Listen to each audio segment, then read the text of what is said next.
Buenos días a todos. Empezaré en español y me llamo Giuseppe Raviola. Soy médico y psiquiatra en Partners in Health, Socios en Salud, con sede a Boston, Estados Unidos. Y me gustaría comenzar honrando el legado de las personas en Perú que han sufrido a causa del COVID. Esta experiencia es una tragedia profunda y espero que pueda unirnos a todos como comunidad global. Hoy voy a dar mi discusión en inglés. Today I'm going to give my speech in English with the help of a translator. Thank you for that. But before doing that, I would like to just tell you that it's a privilege for me to talk to you today. And also, I would like to congratulate the speakers that came before me. I would like to greet them and I would like to thank them for their essential work in Peru.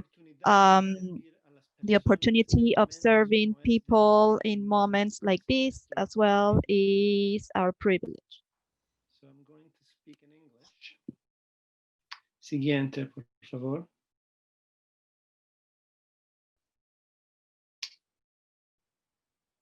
I'm going to talk about the global response of Partners in Health across a number of countries. I'm not going to discuss in detail the response of Socios and Salud in Peru. I'd like to give you a sense of the broader picture. Siguiente.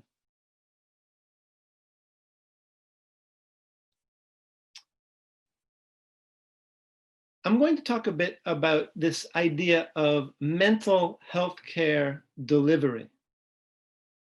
The problem we have globally is that there is a gap, una brecha, between what we know from research and what we do in practice. What you heard from the prior speakers is the way in which Peru is a model for the implementation of evidence-based care in communities. Peru is a middle-income country with more than 700 psychiatrists, yet Peru also faces significant gaps in the funding of mental health services. In some of the countries where we work as an organization, there are no psychiatrists. In some, there are 1 to 2 psychiatrists. But even if you have more than 700 psychiatrists, it does not meet the need. Or if you have hundreds or thousands of psychologists, it still does not meet the need. And you will later hear from Professor Vikram Patel about the mobilization of community health workers to deliver psychological interventions. So today I'm going to talk a bit about implementation strategies for you to think about and delivery challenges related to COVID-19. Siguiente. The main point I would like to make about the delivery of mental health services is that in many contexts, the mere existence of mental health care is innovative. COVID-19 is forcing us now to use digital technologies and to adopt other ways of delivering mental health care. And this may extend the reach of mental health services, but are essential challenges to deliver mental health care services at all in many global contexts.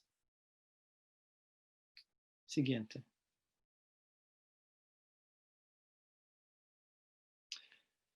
There are some overarching themes that I would like to discuss related to mental health care delivery.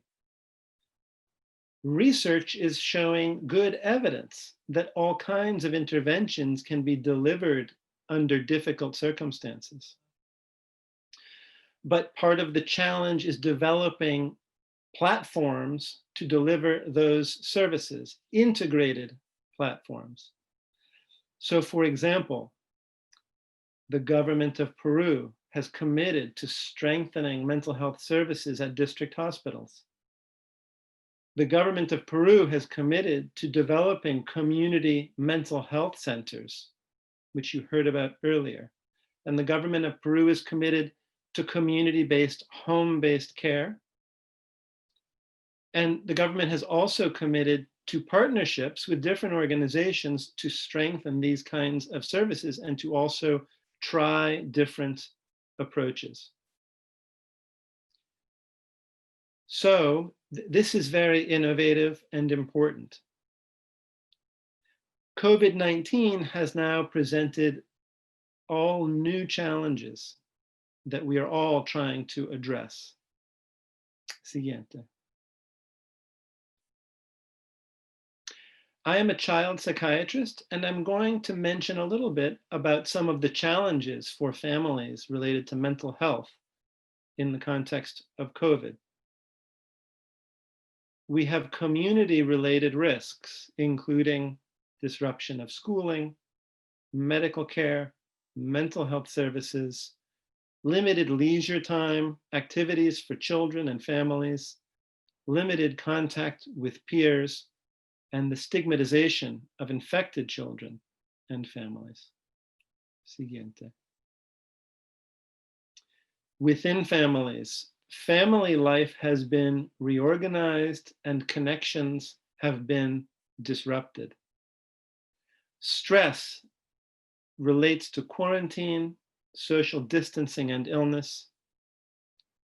Families are forced to homeschool their children. Parents are working from home if they are working. There's incredible financial pressure and debt, and there is a huge burden of grief and mourning. Siguiente. Domestic violence, of course, as we've heard, is a significant risk. The loss of income and economic hardship increases conflict. Quarantine leads to less freedom and privacy and increased exposure to perpetrators of violence.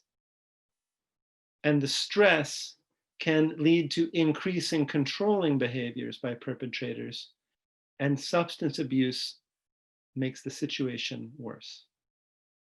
Siguiente. Related to quarantine are acute stress reactions, which can resolve, post-traumatic stress, which can be longer lasting, anxiety, and depression. Important to remember that there's an increased risk of online sexual exploitation of children and girls.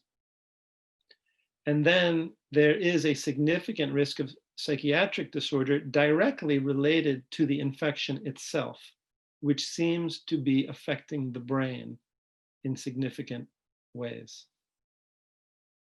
Siguiente.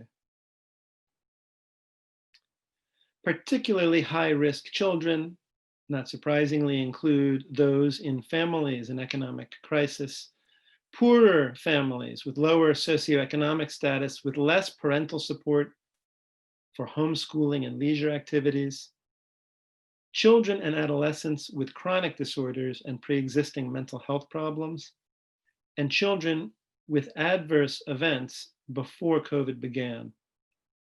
Also, immigrant and refugee children are very vulnerable at this time. Siguiente.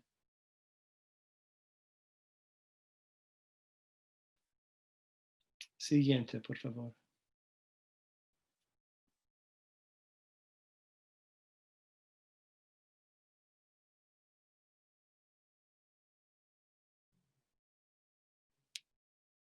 Next slide, please. There are some beneficial mental health consequences and opportunities from COVID. A sense of community and cohesion within families is possible as children have more time with their caregivers. There may be less school-related stress, social or academic. There can be personal growth and development related to mastering the current challenges, stress and trauma, and there can be enhanced resilience as well. Siguiente, por favor. With regard to mental health service delivery, there are additional things we need to consider. These include issues of ethics and human rights, given the ways in which ethnic and racial disparities are exposed by COVID. The importance of empowering service users with knowledge and involvement in taking care of themselves and their communities.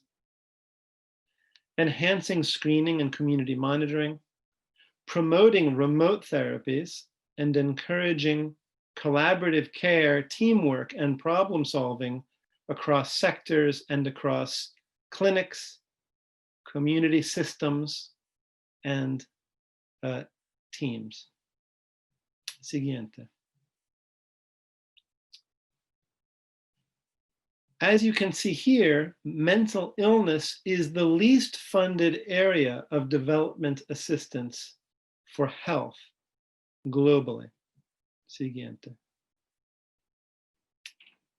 Siguiente. And in many low and middle income countries, there's a significant lack of trained specialists, and this is also in high income countries. There is no country where the burden of illness is truly being met by the human resources. Siguiente.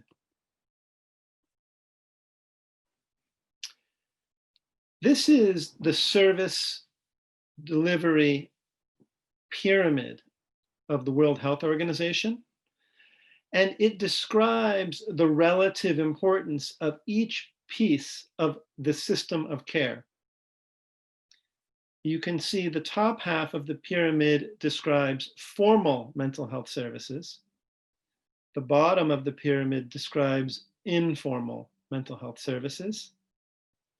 On the left, you see that the bottom of the pyramid meets the highest frequency of need and is also the least expensive.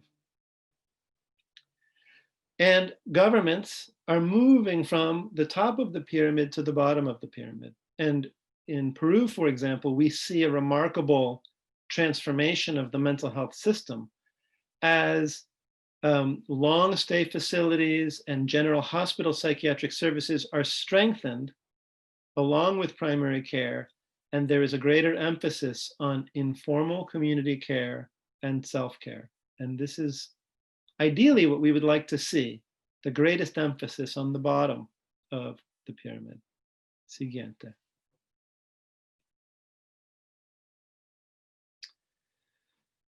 With COVID-19, there are multiple mental health consequences.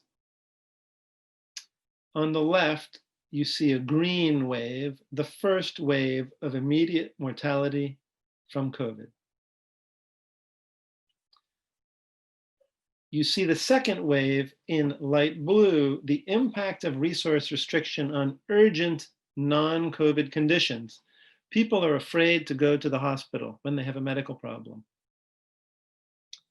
You see the third wave, the impact of interrupted care on chronic conditions, not just mental health, but also including cancer, diabetes, hypertension, and other kinds of problems that really benefit from regular visits to the primary care clinic. And then you see the fourth wave in red of psychic trauma, mental illness, economic injury, and burnout. But mental health is encompassed in all four of these waves. And this is why, with this World Mental Health Day tomorrow, the focus on increasing access for everyone, everywhere, is so important. Siguiente, por favor. Partners in Health, Socios and Salud, is a global organization established in 1986 in Haiti, and then in the late 90s, the late 1980s and early 1990s in Lima, Peru.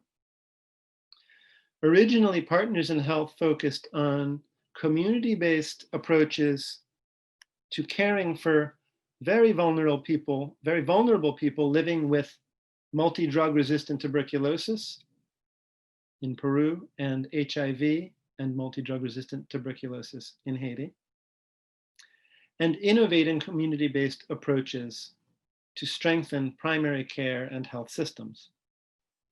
Today, Partners in Health employs almost 20,000 staff across 10 countries, including the Navajo Nation in the United States, Chiapas, Mexico, Peru, Haiti, Rwanda, Liberia, Sierra Leone, Malawi, and Lesotho. While the organization and its foundations were rooted in infectious disease care, other non-communicable diseases, including mental health, have been integrated within the programming. And we've developed a collaboration across all 10 of these sites in mental health care delivery. Siguiente, por favor. Over the past 4 years, we've developed a learning collaborative across the sites. For example, the team from Socios and Salud in Peru traveled to Chiapas to work with and develop a collaboration with the local team in Mexico in a psychotherapy intervention. There have been other kinds of cross-site collaborations, and we are now looking to deepen the role of Socios and Salud in Peru in particular, with the opening of a Center for Global Health in Lima also, to collaborate with and support other sites developing an array of interventions for mental health. Siguiente, por favor. Last year, almost 13,000 people were treated for mental health conditions across all of the 10 sites. More than 104 facilities supported by Partners in Health in collaboration with local ministries of health delivered mental health care. And the growth of the actual delivery of real services has been very significant. Siguiente, por favor. With regard to COVID, this pre-existing service delivery platform was a very important foundation for each site's response to COVID-19. For several years, we had had a cross-site call, meetings, and collaborations with the different sites, and this was critically important in enhancing each site's ability to react quickly, nimbly, and in a resilient way to the crisis. And the Peru team, Socios and Salud, did remarkable work in response to COVID. Siguiente, por favor. Programmatically, across all the programs, we used something called the Interagency Standing Committee Guidelines, which you can find online. They were originally developed in 2007. Those guidelines provide guidance for crisis response in humanitarian settings. We also coordinated our responses across teams. We built teams. We did some needs assessments, and we implemented the intervention psychological first aid. Psychological first aid is endorsed by the World Health Organization. You can find the guide for community-based psychological first aid in Spanish on the WHO website. We emphasize basic management of neuropsychiatric disorders, essential use of medications, establishment of appropriate lines of referral, as was described earlier. And we were able to, because of the platform and the strength of the local platforms, to bring theory to practice. Siguiente. Online, you can find the Interagency Standing Committee briefing note on COVID-19, and other documents from the Interagency Standing Committee, which would be helpful to you. Siguiente. Some of the recommended interventions include helping older adults cope with stress, supporting the needs of people living with disabilities, messages and activities for helping children deal with stress, supporting adults in isolation and quarantine, and supporting people working in the response. And the reason I have this in red is that this is not an area that we had previously done much work in. And I think it's very important that COVID-19 has made clear that all organizations must address the mental health and wellness of the people who are responding in communities. Siguiente. This is a document on operational considerations for multi-sectoral mental health and psychosocial support during COVID. It was a collaboration of a number of organizations, and it provides you with very practical information about how to operationalize mental health and psychosocial support in the context of the pandemic. Siguiente.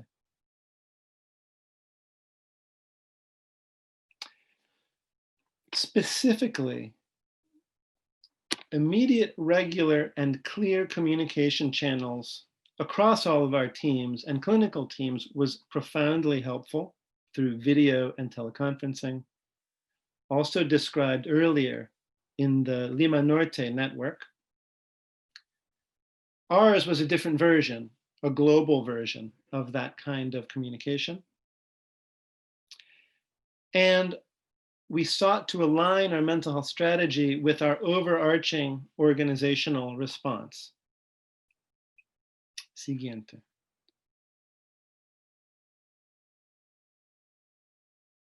Next slide, please.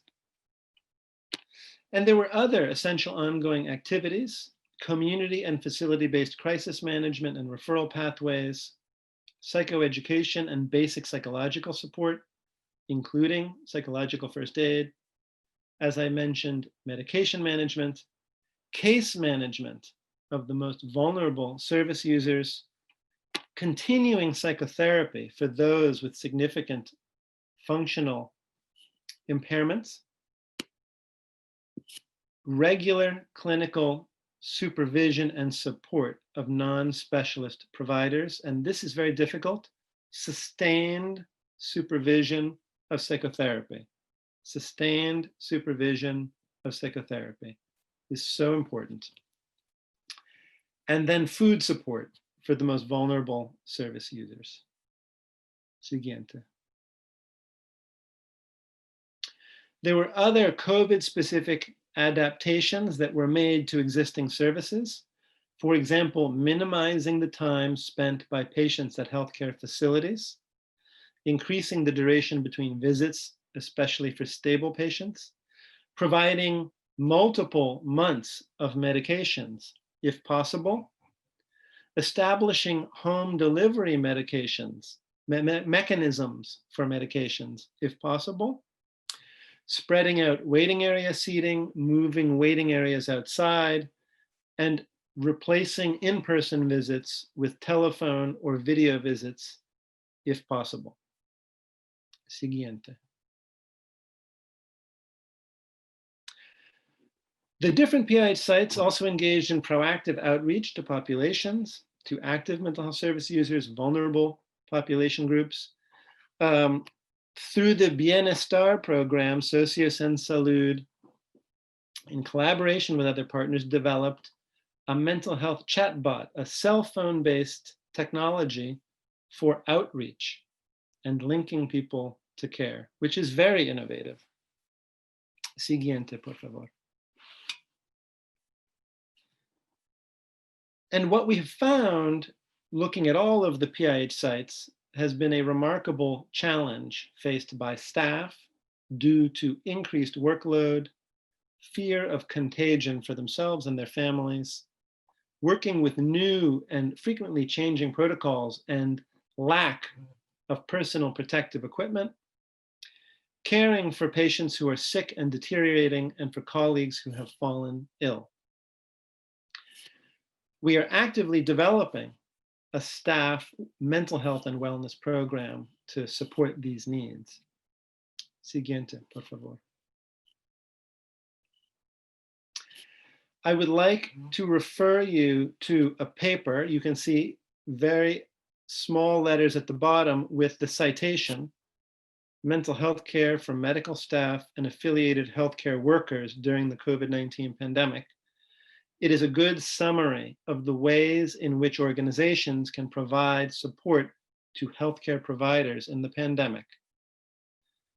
These are very basic things, such as providing food, drink, and rest facilities, ensuring staff do not overwork, focusing on clear role expectations because healthcare workers tend to take on too much work, addressing resource inequities within the organization, resolving housing or transport issues for staff to reduce anxiety of infecting family members and safety traveling, regular situational updates for all staff, regular praise for staff and acknowledgement of the circumstances, and actually being visible at the front line throughout the pandemic if you are a manager or senior staff.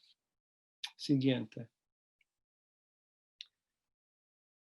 Other very important pieces, including clear communication and clear messaging and guidance for changing standards of practice, facilitating morale building activities and debriefing opportunities for people to talk about what they're experiencing, emphasizing that staff safety is the #1 priority, of course, providing adequate personal protective equipment, providing formal and informal psychological support to the healthcare providers, planning specifically for supporting teams if colleagues are ill or deceased, and keeping up to date with the evolving guidance on supporting staff and recommendations. Siguiente, por favor. There are so many things that organizations can be doing to support teams, prompt testing, giving people things to do, alleviating boredom and loneliness. There is a term that is being used to describe the situation of healthcare workers. It is called moral distress. What that means is that providers do not have the resources to do their jobs well, and they feel an internal crisis that is moral because they went into their jobs with the aspiration to be helpful. And not only do they sometimes feel unhelpful, they also feel that they are doing harm. This can lead to a state of moral distress, and it can lead to depression and anxiety. But it's important not to pathologize this kind of stress as a mental health condition, while also being attentive to the actual mental health of the healthcare workers. Siguiente, por favor. To say a few words very quickly about Socios en Salud. Socios en Salud works in Caraballo in collaboration with the Ministry of Health. And Socios en Salud mounted a significant response to the COVID crisis. Siguiente. Socios en Salud has been in Caraballo for decades and collaborates with the ministry in a number of clinics, and also works with the ministry and the local community mental health center. Siguiente.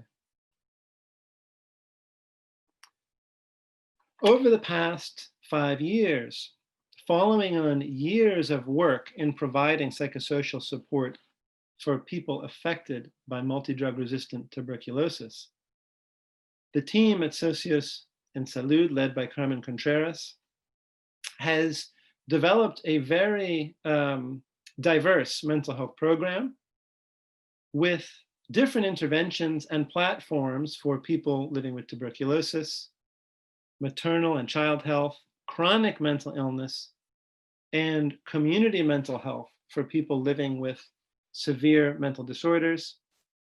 Socios piloted a safe house, or hogar protegido, for women originally living with severe mental illness.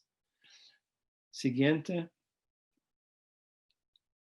And Socios en Salud has also piloted a depression care pathway, integrating the Patient Health Questionnaire 9 and psychological interventions to identify people living with depression and to link them to care. And the organization has been piloting different kinds of care. There's linking to the health system and to the community mental health centers, but there's also considering ways to support people in their homes.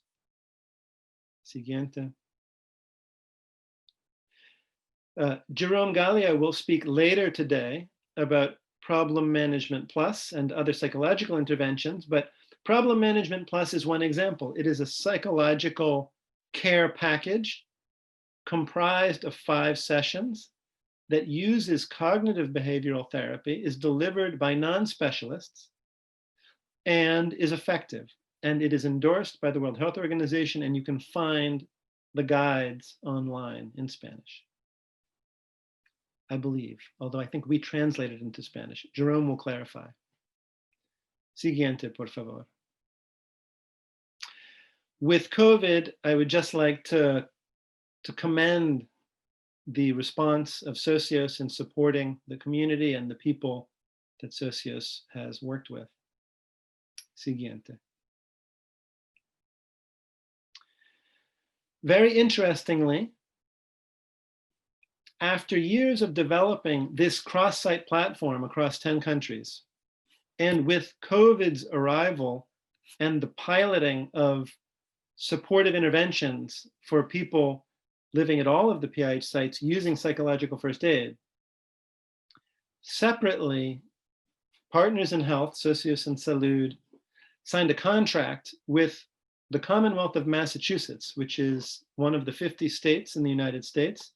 It's where Boston is, one of the PIH home sites. And Partners in Health was tasked to support the local government of the state of Massachusetts in developing a contact tracer, a community contact tracing collaborative to identify contacts of people testing positive for COVID-19. Siguiente.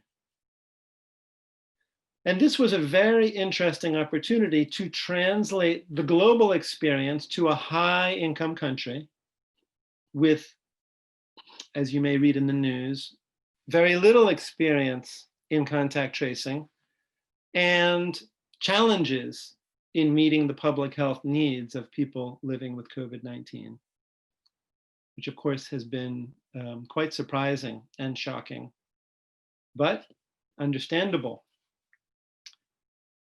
So we've developed a curriculum that has been taught to all of the contact tracers and very well received, based on all of the basic practices that are being used at Socios en Salud in Peru and at other global sites.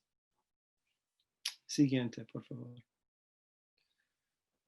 The training uses as its foundation the Interagency Standing Committee guidelines that I mentioned, which are applicable to all global settings, which place greatest emphasis on social considerations in basic services and security, social support, food, housing, reconnecting people to community supports and family supports. And only after you've done those things, then moving to more focused, non-specialized supports, and then specialized or clinical services. Siguiente.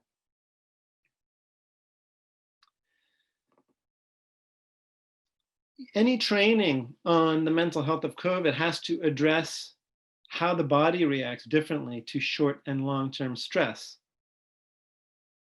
we are all living in a state of acute on chronic uncertainty. Our acute physical response is a biological response that can be an acute stress response and that can progress to a post-traumatic response.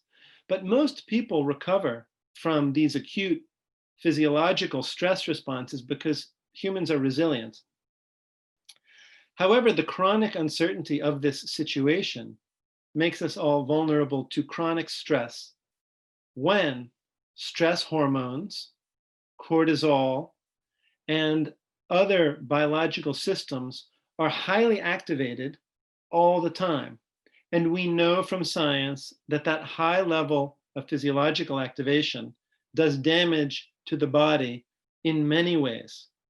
It promotes heart disease, high blood pressure, diabetes. It promotes depression, anxiety. It's toxic for the brain.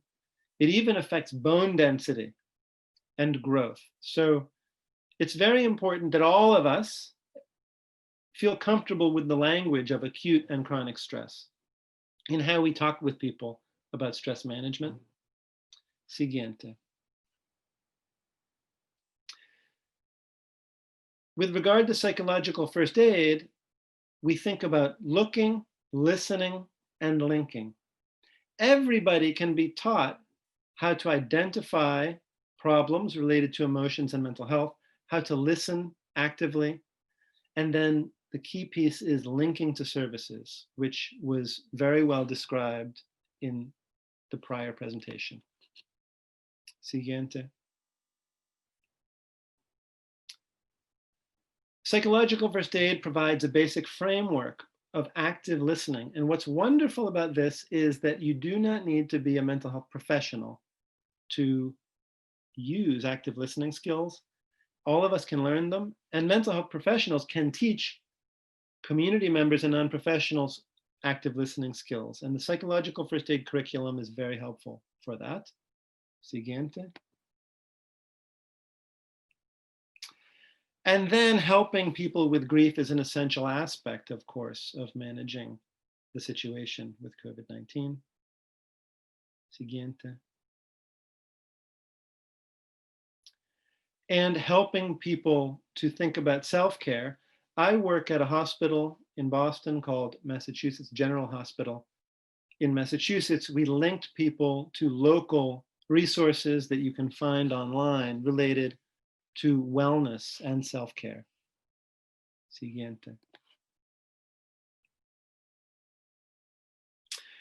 Providing messages for supervisors and leaders to lead effectively is also essential as part of the response. Siguiente. Positive coping strategies, helping people think about things that they can do that inspire hope. We use the term behavioral activation also to help people make good decisions about the things that they engage in and enjoy. Siguiente. Relaxation techniques are, of course, helpful and important, such as deep breathing. Siguiente. And grounding techniques, which are helpful for people who may have a pre-existing history of trauma, who are activated or triggered by the events that are happening around COVID-19. We have some basic guidance for helping to ground people.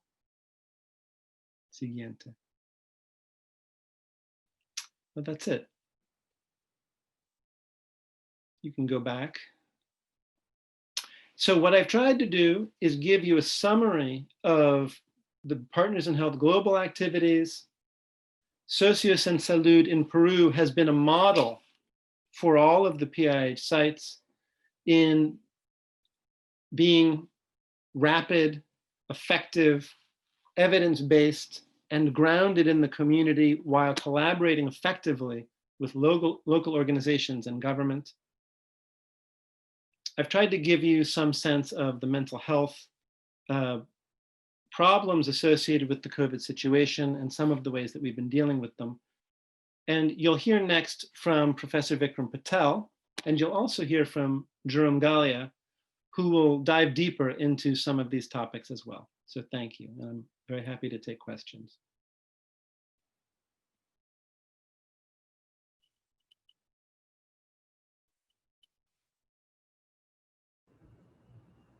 Thank you so much, Dr. Raviola.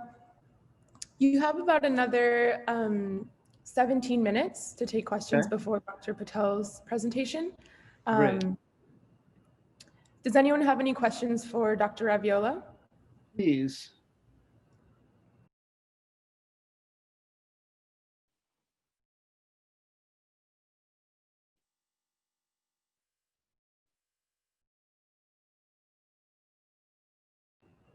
Okay, I see a question in the chat. Thank you, Dr. Raviola, for your presentation. We can see this type of support for health workers in developed countries. Unfortunately, in countries as Peru, even access to quality healthcare to some communities is sometimes non-existent. So thinking in better work conditions could be not related to our reality. What are your suggestions to improve our work conditions in long-term facilities in countries like ours? It's a very good question.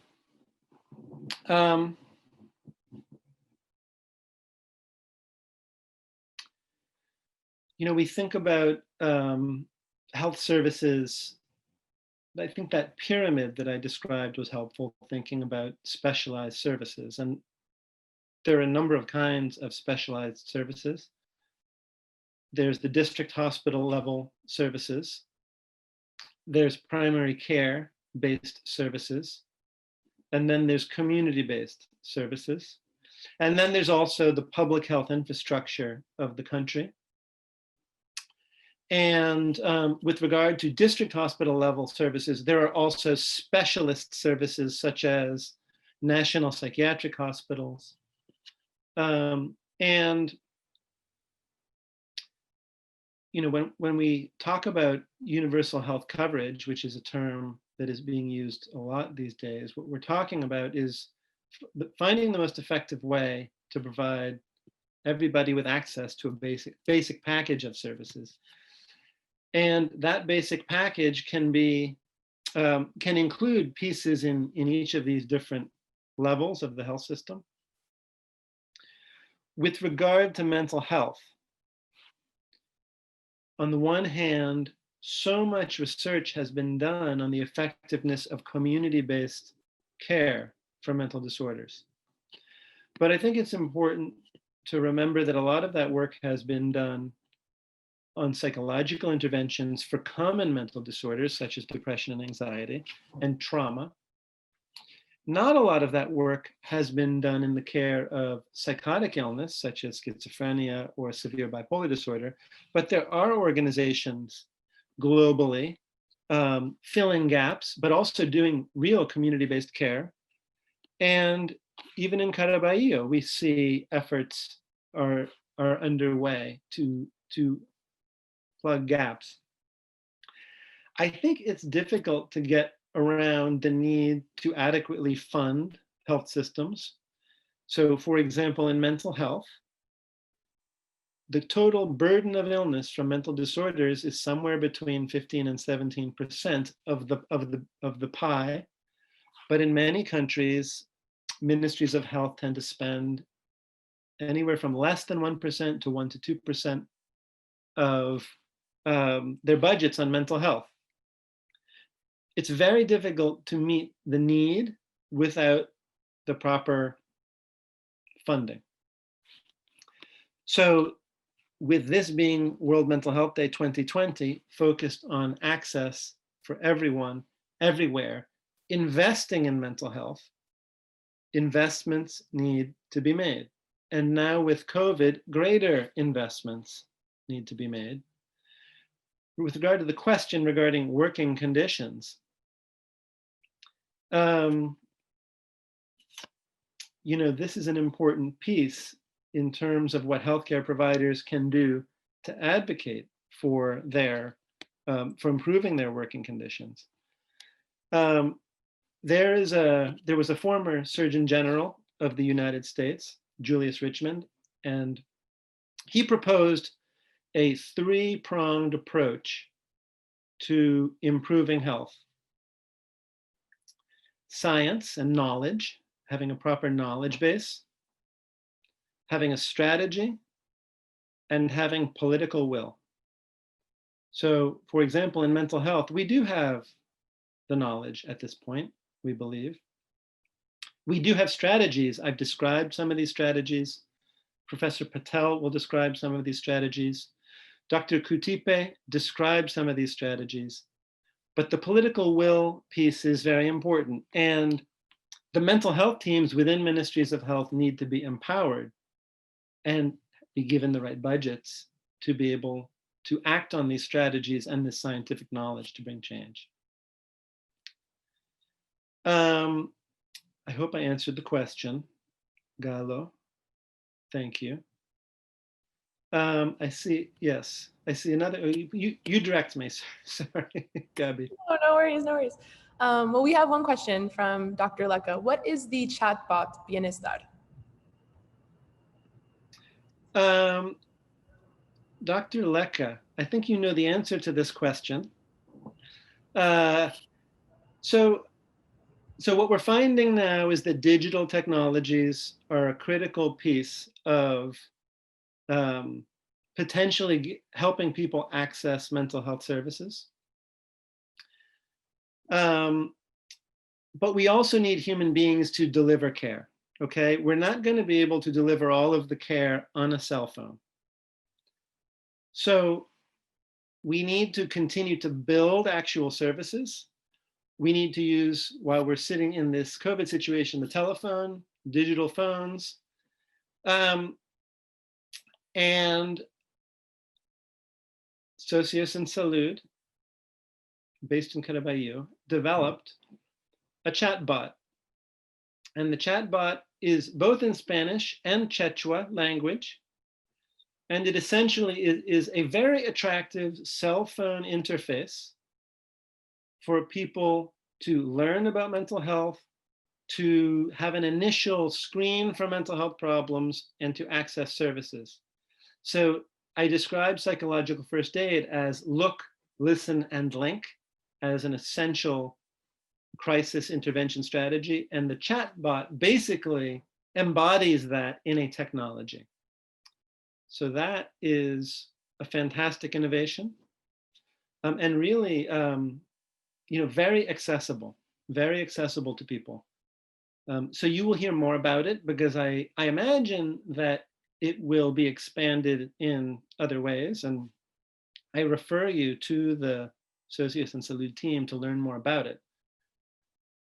I'd like to say, I will suggest that there are some very nice things coming this year to put Socios and Salud in position to really lead, to serve as a model in a more public way for integrated mental health response. And our PIH cross-site team, which I lead, we've been collaborating with Socios for years around different things, but we really take the lead of Socios on all of the initiatives. And with regard to the COVID response, in English, we use the word nimble. I would say that Socios has been profoundly nimble, creative, and resilient in the way that they have stepped forward to address the variety of mental health needs in the communities they serve.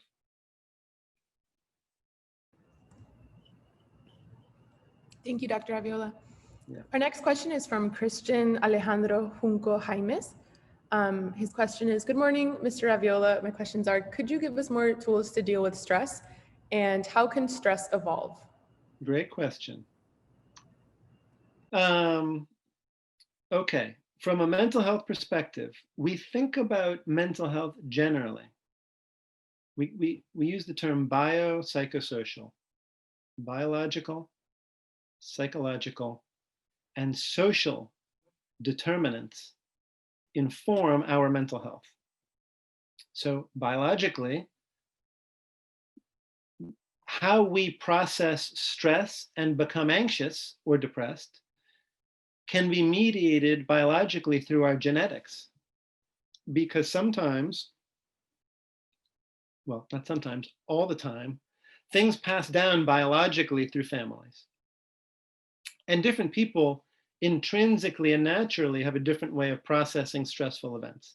Some people are more vulnerable to stress turning into a more chronic stress response, anxiety, depression. Psychologically and socially, life experience also is very important. If we, for example, as children, had unstable attachments with our caregivers or parents, if there was domestic violence, other social and psychological variables can also affect how we manage stress. So I guess I would like to say that before a stressful event happens, we meet that stressful event with our pre-existing biology and personal history.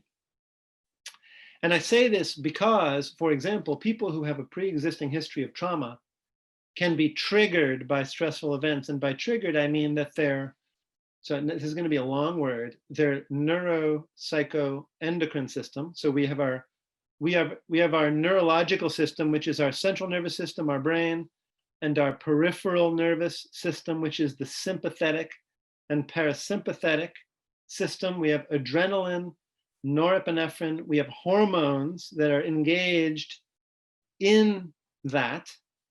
That's our neurological system. Our psychological system is how our brain processes these things and understands them, memories we have and other experiences. And then the endocrine system is very involved because of the way hormones such as cortisol are increased through these events. So if our body physiologically is, if the processes in our body are accelerated and it's triggered, we have to de-stress our body and our neuropsychoendocrine system. We know that exercise helps. We know that yoga helps. We know that spiritual practices, religion, traditional healing helps. We know that meditation, mindfulness helps. And we know that engaging in things we enjoy helps, and we know that talking about things helps. But there's so many tools that don't require a psychologist or a psychiatrist that we can employ.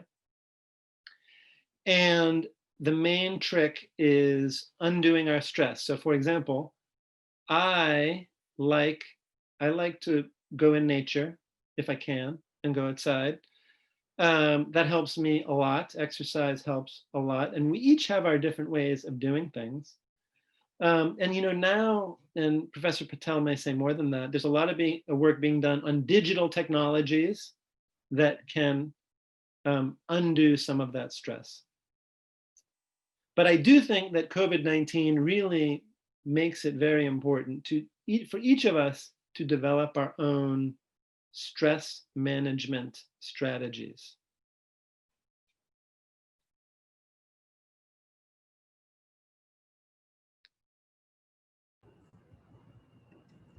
Thank you, Dr. Raviola.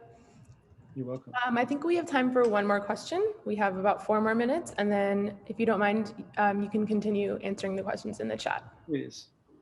So the next question is from Esther Fernandez. She asks, thank you, Dr. Giuseppe Raviola. Concerning the issues of grief in your presentation, what forms of intervention could be implemented in our mental health centers in Peru during the time of COVID-19? That's a great question.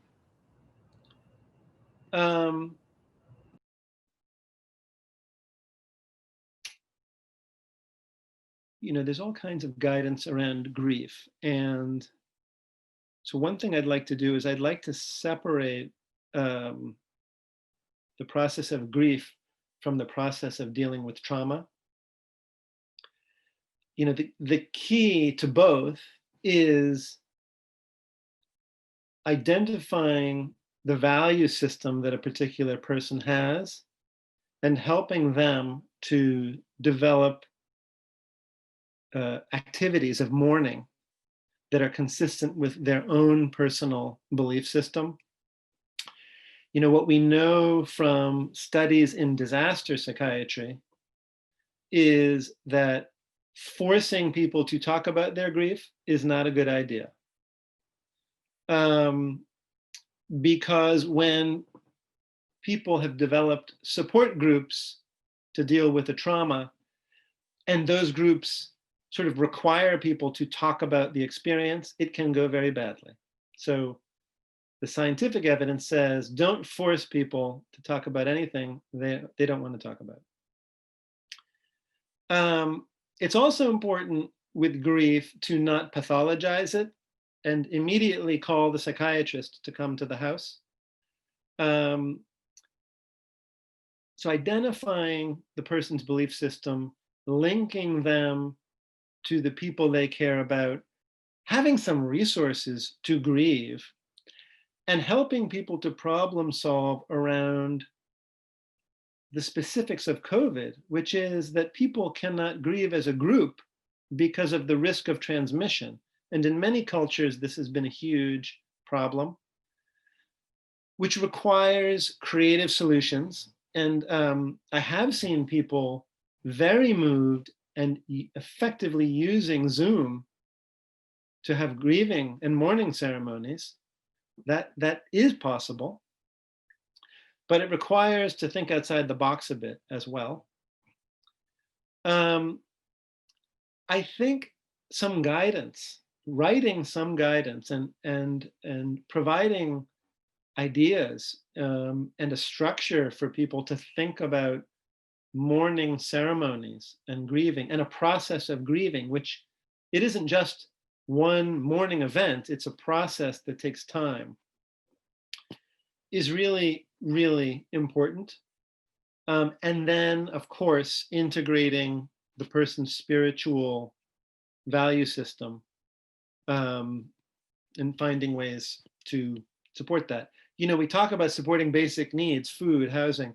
I think proper grieving is a basic need that precedes referring people for mental health care. And if people can find ways to do that, it's very helpful. After the Haiti earthquake in 2010, one of our first interventions was to develop a template for a grieving ceremony that we implemented. Community health workers implemented the education of people in the use of this template in the camps. Hundreds of thousands of people were left homeless from the Haiti earthquake in camps in the city of Port-au-Prince. And what was very interesting was a priest and psychologist who works with us developed the template. We piloted the template through community health workers who had microphones and speakers and were facilitating these ceremonies. And then the Ministry of Health took that template and developed a national template, which was very helpful. So that's just one creative example. Great question.